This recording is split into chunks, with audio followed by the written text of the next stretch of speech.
오늘은 욥기를 살펴보려고 합니다. 욥기는 성경 중에서 이해하기가 가장 힘든 책 중에 하나입니다. 책도 어렵지만 내용도 우리가 받아들이고 이해하기가 굉장히 힘듭니다. 악한 사람들이 하나님의 심판을 받아서 고난당하는 것 얼마든지 이해할 수 있지만 욥처럼 하나님을 신실하게 믿는 의로운 사람이 그렇게 무지막지한 고난을 겪어야 하고 당해야 하는지 참 이해하기 힘이 들 때가 있습니다. 하나님이 살아계시면 어떻게 의로운 사람이 고난당할 수 있을까? 하나님 살아계시면 어떻게 악한 사람이, 죄인들이 저렇게 잘되고 형통할 수 있을까? 하나님은 왜 의인들이 고난당할 때 왜 가만히 보고만 계실까? 하나님은 왜 악인들이 그렇게 형통할 때 그저 지켜보고만 계실까? 여러분, 그래서 욥기가 어렵죠. 우리의 생각, 우리의 지식으로는 도저히 알 수가 없는 거죠. 왜 저 사람이, 저렇게 착한 사람이 고난받고 왜 저렇게 못되고 악한 사람이 잘 돼야 되는지 우리 생각, 우리의 이론, 우리의 경험으로 비춰보면 도저히 알 수가 없거든요. 이해할 수 없거든요. 그래서 욥기가 어렵습니다. 어떤 목사님께서 그렇게 말씀을 하셨어요. 평생 하나님을 알면 알아갈수록 더 하나님을 모르겠다. 하나님 알기 위해서 성경을 수십 번 읽었고 하나님 알아가기 위해서 새벽마다 하나님께 부르짖고 하나님 알아가려고 노력했는데 결국 하나님을 더 알 수가 없더라. 이게 무슨 뜻일까? 하나님께서는 우리의 이성, 우리의 경험, 우리의 지식을 훨씬 뛰어넘는 분이시라고 하는 뜻일 거예요. 그리고 우리의 지식, 우리의 그런 모든 경험 같은 것들인 하나님을 알기에는 정말 보잘것없는 것이라고 하는 이야기일 것입니다. 이런 보잘것없는 것으로 별것 아닌 우리 지식으로 하나님의 그 거룩한 뜻을 우리가 알아간다고 하는 것, 알려고 한다고 하는 자체가 어떻게 보면 교만일 수가 있습니다. 그래서 믿음이 필요한 거죠. 여러분, 하나님을 알고 하나님 뜻을 다 알고 이해했기 때문에 하나님이 믿어지는 게 아닙니다. 하나님의 위대한 뜻을 여전히 알 수 없어요. 여전히 깨닫지 못합니다. 그렇기 때문에 믿음이 필요한 거죠. 내가 하나님의 뜻을 알지 못하고 하나님의 그 거룩한 계획을 알지 못하지만 그러나 나를 향한 그런 하나님의 계획이 끝까지 선하다고 하는 그런 마음이 바로 믿음입니다. 그 마음이 참 믿음입니다. 신실한 부하는 상관이 하는 이야기를 다 알고 이해했기 때문에 따라가는 게 아닙니다. 여러분, 상관이 하는 말 비록 내가 알아듣지 못하지만 상관이 하는 말이기 때문에 믿고 따라가는 거죠.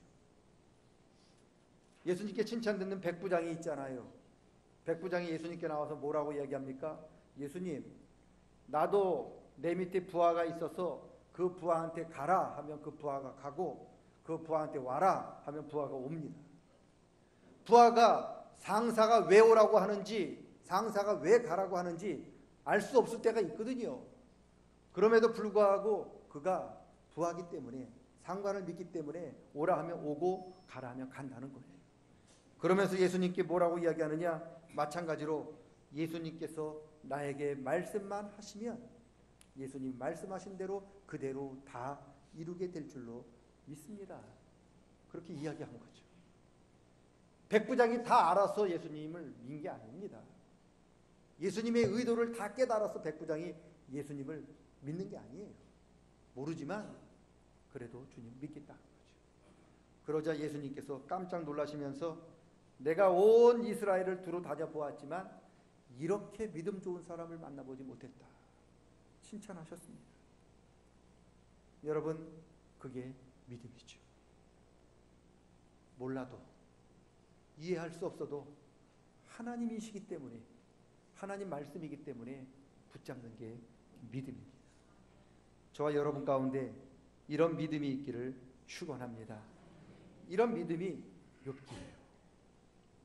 하나님이 이해할 수 없지만, 하나님의 그 거룩한 뜻 이해할 수 없지만, 하나님이기 때문에 그 예수님 하나님의 말씀을 붙잡는 믿음이 바로 욥기죠. 욥기는 욥과 그 세 친구가 나누는 이야기로 시작이 됩니다. 어느 날 갑자기 욥이 고난을 처해요. 큰 고난을 당합니다. 그러자 멀리 살고 있던 욥의 세 친구가 욥을 위로하기 위하여 찾아옵니다. 같이 통곡하고 운 다음에 왜 이런 불행한 일이 욥에게 닥쳤는가를 놓고 욥과 세 친구가 서로 논쟁을 해요. 세 친구가 욥이 이런 고난을 당한 것에 대해서 이렇게 이야기합니다. 욥이 이런 큰 고난 당한 것은 네가 겉으로 보기에 사람이 보기에는 의롭게 보이지만 숨겨진 죄가 있기 때문에 이렇게 하나님 앞에 고난을 당하는 것이다. 사람은 속일 수 있지만 하나님은 중심을 보시기 때문에 너의 숨겨진 죄를 하나님 앞에서는 숨길 수가 없다. 하나님이 보시기에 너에게 무슨 죄가 숨겨진 죄가 있기 때문에 하나님이 이런 고난을 내게 내리시는 것이다. 왜냐하면 하나님은 절대로 의로운 사람에게는 고난을 내리지 않고 악한 사람에게 고난을 내리기 때문에 바로 너에게 이런 고난이 다가온다고 하는 것은 네가 겉으로 보기에 의롭지만 하나님 보시기에 죄가 있기 때문이니, 그러니 왜 하나님 나에게 이런 고난을 주셨느냐고 불평하고 원망하기 이전에 욥아, 먼저 너의 죄를 하나님께 자복하고 회개해라. 그러면 자비하신 하나님께서 너의 회개를 받아주시고 너를 다시 회복시켜서 옛날 그 영광을 다시 돌려줄 것이다. 그렇게 권면합니다. 맞는 말이잖아요. 언뜻 들으면 맞아요. 그리고 언뜻 아니라 자세히 들어도 맞습니다. 하나님은 공평하신 분이십니다. 절대로 악한 사람이 지은 악을 절대로 그냥 넘어가시지 않습니다. 반드시 심판하십니다. 그 어느 악한 사람도, 그 어느 악행도 하나님의 눈길에서 벗어나지 못합니다. 반드시 그 따른 일에 심판이 따라갈 겁니다. 반면에 또한 하나님께서는 자비하신 분이시기 때문에 죄인이 그 어떤 죄를 하나님께 자복하더라도 하나님은 그 죄를 용서해 주시고 다시 그를 하나님의 자녀로 맞아 주시는 분이십니다. 문제는 욥의 세 친구가 고난당하는 친구에 대해서 너무 가볍고 쉽게 생각한다는 거죠. 여러분, 욥의 세 친구가 욥을 왜 찾아왔나요? 정죄하기 위해서 찾아왔습니까? 아닙니다. 위로하기 위해서 찾아왔습니다. 그런데 친구들이 지금 욥을 위로하지 않고 정죄만 하고 있는 거예요. 위로하러 욥을 찾아와서는 욥을 위로하지는 않고 욥에게 이런 죄가 있다는 둥 저런 잘못이 있다는 둥 하면서 정죄를 하고 있다는 거예요. 이런 친구들을 보면서 욥이 뭐라고 얘기하느냐? 기껏 나를 위로한다고 찾아와서 위로하기는커녕 오히려 나를 정죄하는 너희들은 위로자가 아니다. 너희는 나를 번뇌케 하는 위로자다. 그렇게 부릅니다. 무슨 뜻이냐? 위로라고 이야기하지만 참 위로가 아니라 오히려 그것은 나를 정죄하는 것에 불과하다는 뜻입니다. 문제는 우리 주위에 번뇌케 하는 위로자가 너무 많아요. 고난당하는 사람, 아파하는 사람과 함께 울고 함께 아파하는 게 위로인데, 여러분, 도와준다고 하면서 위로라고 하는 이름으로 위로는커녕 오히려 이것이 잘못이다, 너의 허물은 이것이다 라고 이야기하면서 오히려 남을 정죄하고 남에게 아픔을 주는 그런 번뇌케 하는 위로자가 우리 주위에 너무 많다는 거예요. 진정한 위로는요, 우는 거예요. 진정한 위로는 함께 아파하는 것입니다. 욥이 세 친구보다 믿음이 없어서 고난당하는 게 아닙니다. 욥이 세 친구보다 죄를 더 많이 지어서 고난당하는 게 아닙니다. 하나님이 그렇게 하셨기 때문에 고난당한. 오늘도 마찬가지죠. 고난당하는 사람이 나보다 믿음이 약해서 고난당하는 게 아닙니다. 고난 당하는 사람이 나보다 죄를 더 많이 지어서 고난 당하는 게 아닙니다. 하나님께서 그분에게 무슨 뜻이 있어서 고난 당하도록 허락하신 거예요. 여러분, 그런 사람 우리가 찾아가서 해야 할 것은 위로가 아닙니다. 어설픈 위로가 아니고 정죄가 아닙니다. 고난당해서 울고 있는 사람 붙들고 그냥 손잡고 울면 돼요. 고난당해서 아파하는 사람 그냥 아무 말 하지 않고 등 두 번 두들기면서 힘들지 한마디만 하시면 돼요. 그러면 그분이 힘들어요. 여러분, 이게 진정한 믿음의 모습입니다.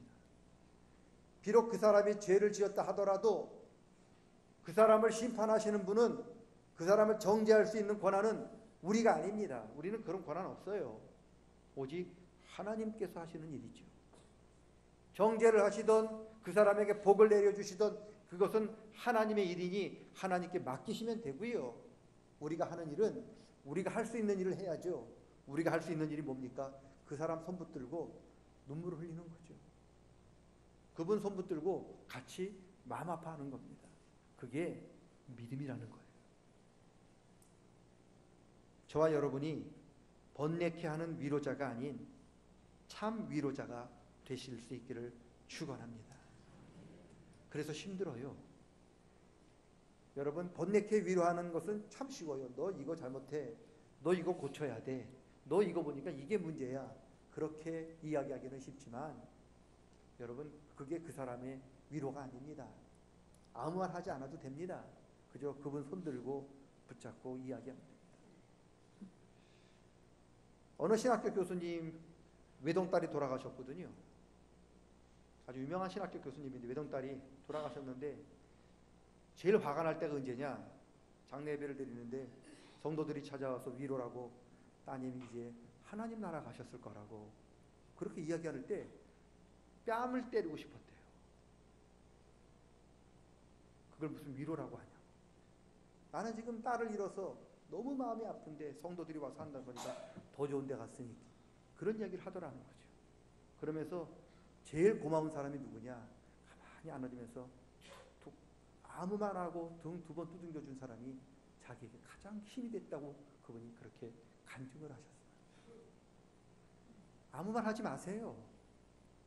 정말 힘들어하는 사람에게는 우리 인간의 말이 위로가 되는 게 아니에요. 그런 걸로 위로를 받았으면 그렇게 아파하지도 않아요. 참 위로는 하나님이 주시는 거죠. 우리가 하는 일은 그저 둥 두들기고 같이 울어주는 겁니다. 그러면 그분이 힘을 얻어요. 우리의 눈물 속에 하나님의 성령의 역사가 나타나게 되는 겁니다. 그런 참 위로가 우리 모두에게 있기를 축원합니다. 욥의 친구의 문제는 그런 것이었고, 그러면 욥의 문제는 뭐였는가? 여러분, 욥도 하나님의 공의와 정의를 믿었어요. 하나님의 심판, 하나님의 공의로우심, 하나님의 그런 공의로우심이 이 땅에 있어야 한다고 믿은 사람입니다. 하나님께서는 신실한 사람에게 은혜를 베풀어 주시고 악인에게는 심판하시는 분이심을 믿었고, 그런 하나님의 공의가 이 땅에 반드시 나타나야 한다고 믿었던 사람입니다. 그런데 막상 하나님의 공의와 정의가 자기에게 나타나니까 갈팡질팡한 거죠. 왜 하필이면 나냐고. 하나님, 얼마나 많은 사람이 있는데 그 사람들이 아니라 그 사람 가운데 하필이면 하나님의 공의의 대상이, 하나님의 정의를 나타나는 대상이 왜 나여만 합니까? 왜 납니까? 그렇게 하나님 앞에 불평하고 탄식합니다. 내로남불이라고 하잖아요. 내가 하면 로맨스, 남이 하면 불륜, 내가 하면 옳고 남이 하면 죄고, 다 자기 중심적이잖아요. 하나님 공의 좋죠. 하나님 정의 좋습니다. 하나님의 정의가 이 땅에서 실현되는 게 좋습니다. 하나님의 정의가 다른 사람, 저 사람에게 나타나면 하나님 옳습니다. 하나님은 살아계십니다라고 찬양하는데, 하나님의 그 정의가 나에게 나타나면 탄식하는 거죠. 하나님, 왜 납니까? 왜 내가 하나님의 정의의 대상이 되어야 합니까? 나보다 믿음 약한 사람, 나보다 죄 많이 짓게 생긴 사람이 저렇게 많은데 왜 저 사람이 아니라 나여만 합니까? 라고 탄식한 게 욥입니다. 욥은 자기에게 다가온 하나님의 고난을 이해할 수 없었어요. 내가 하나님 의롭게 살려고 그렇게 노력했고 하나님 신실하게 섬기려고 그렇게 노력했는데 왜 이런 나에게 이런 고난이 다가왔는지, 왜 내가 하나님의 공의의 대상이 되어야 하는지 이해할 수 없습니다. 그렇게 탄식한 게 욥이죠. 다른 사람들에게 하나님 공의가 나타나면 옳다고 하면서 자기에게 공의가 나타나면 불공평하다고 그렇게 이야기한 게 욥입니다. 여러분, 내가 하는 하나님은 정의로운 하나님이라 악인에게 심판하고 의로운 사람에게 하나님의 자비가 나타나야 되는데, 그런데 지금 나한테 이렇게 하나님이 공의와 고난을 주신 것을 보면 하나님 공의로운 하나님이 아니십니다. 너무 불공평합니다. 라고 하나님 앞에 항의한 게 욥이죠. 여러분, 이게 오늘 우리의 모습이기도 합니다. 그런 욥에게 하나님이 찾아오셔요. 그러면서 37장부터 41장까지 하나님이 욥에게 물으시는 내용이 나와요. 너 욥아, 너 하나님이 나를 안다고 하는데 내가 나를 알면 얼마나 아느냐. 하나님께서 욥이 하나님을 얼마나 알고 계시는지 물으셔요. 37장부터 나타나요. 너 이거 아느냐? 내가 이런 거 했는데 너 그거 깨달았느냐? 라고 계속해서 4장 가까이 들이다 욥에게 물으셔요. 그제서야 욥이 깨닫습니다. 내가 하나님을 안다고 했는데 얼마나 하나님을 잘못 알고 있었는지 깨닫기 시작합니다. 하나님의 공의와 정의에 대해서도 깨닫습니다. 왜 내가 의로운 내에게 이런 공의와 하나님의 정의와 고난이 나타나는지 깨닫지 못하게 됐는데 이제 왜 나에게 이런 고난이 다가왔는지를 이제 비로소 깨닫게 되는 거죠. 그게 오늘 본문의 말씀입니다. 그러면서 그가 그렇게 고백합니다. 그래서 하나님, 마치 내가 하나님 전부 아는 것처럼 교만했습니다. 그래서 내가 이제 티끌과 재 가운데 나의 교만을 회개하오니 주님 용서해 주십시오. 이제는 더 이상 귀로만 아는 것처럼 하나님을 피상적으로 알지 않고 눈으로 주님을 보는 것처럼 이제 믿음의 눈으로 주님을 알아가겠습니다라고 고백하는 게 욥의 결론입니다. 여러분, 저와 여러분이 하나님을 안다고 그렇게 생각하는 순간부터 마귀가 찾아와요. 교만이라고 하는 마귀입니다. 저와 여러분의 작은 지식으로는 절대로 하나님을 알 수 없습니다. 하나님의 뜻도 알 수 없습니다. 여러분, 믿음은 하나님을 보고 알고 깨달아서 믿는 게 아닙니다. 그렇게 하나님을 아는 게 아닙니다. 모르기 때문에 믿는 거죠. 믿음의 눈으로 하나님을 알아가는 게 믿음인 거예요. 그래서 믿음이 중요합니다. 찬송가에 이런 가사가 있잖아요. 왜 내게 성령 주시고 왜 나 같은 죄인 구속해 주시고 왜 나에게 이런 어려운 일도 주시고 왜 이런 복도 주시는지 나는 알지 못합니다. 그러면서 후렴에 이렇게 고백해요. 그러나 내가 믿고 또 의지함은 내 모든 형편 아시는 주님 늘 보호해 주실 것을 나는 확실히 아네. 모르는 게 너무 많지만 우리가 알아야 되는 단 한 가지, 그 하나님 나를 사랑하시고 나를 향한 하나님의 선하신 계획은 반드시 선하다. 그거 하나 믿는다는 거죠. 여러분, 이것이 믿음입니다. 저와 여러분을 향한 하나님의 뜻 다 알 수 없어요. 다 우리가 깨달을 수 없지만 그러나 우리는 믿습니다. 그 하나님, 우리 구세주 되시는 하나님께서 나를 향한 그 계획은 반드시 선하다고 하는 것을 믿을 수 있기를 축원합니다. 그 하나님이 저와 함께 하십니다. 결론을 내리면 번뇌케 하는 위로자가 되지 말기를 바랍니다. 정죄하는 사람이 아니라 아파하고 그리고 함께 우는 참 위로자가 될 수 있기를 축원합니다. 그리고 하나님의 뜻을 다 아는 것처럼 교만하지 말기를 바랍니다. 하나님을 아는 것은 1%도 안 돼요. 우리는 99%더 많이 하나님을 모릅니다. 그렇기 때문에 믿음이 중요한데 여러분 안다고 생각해서 넘어지지 말고 모른다고 겸손히 엎드려서 하나님의 은혜를 체험하는 저와 여러분 다 되시기를 축원합니다. 하나님의 은혜가 오늘 이 시간 저와 여러분 가운데 함께 하시기를 주의 이름으로 간절히 축원합니다. 따라합니다. 번뇌케 하는 위로자가 아니라 함께 울고 함께 아파하는 위로자가 되겠습니다. 여러분 남을 번뇌케 하지 마시고 함께 아파하고 함께 울어서 그분의 아픔을 덜어주는 참 위로자가 되시기를 축원합니다. 따라합니다. 하나님의 뜻을 다 알지 못하지만 그래도 여전히 주님의 선하심을 믿습니다. 주님은 선하십니다. 우리를 향한 선하신 뜻이 있음을 믿으시고 주님께 나아가는 저와 여러분 되시기를 축원합니다. 하나님 아버지 위로자가 되기를 원합니다. 번뇌케 하는 위로자가 아닌 아파하고 함께 우는 참 위로자가 되기를 원합니다. 하나님, 하나님의 뜻을 다 알지 못합니다. 저희들은 너무나 한계가 뚜렷합니다. 그러나 여전히 주님의 선하심과 우리를 향한 하나님의 그 뜻이 항상 옳다고 하는 것을 믿사오니 주님, 내가 알지 못하더라도 주님을 믿고 의지하고 나아갈 수 있도록 믿음을 허락해 주시옵소서. 예수님의 이름으로 기도드리옵나이다. 아멘.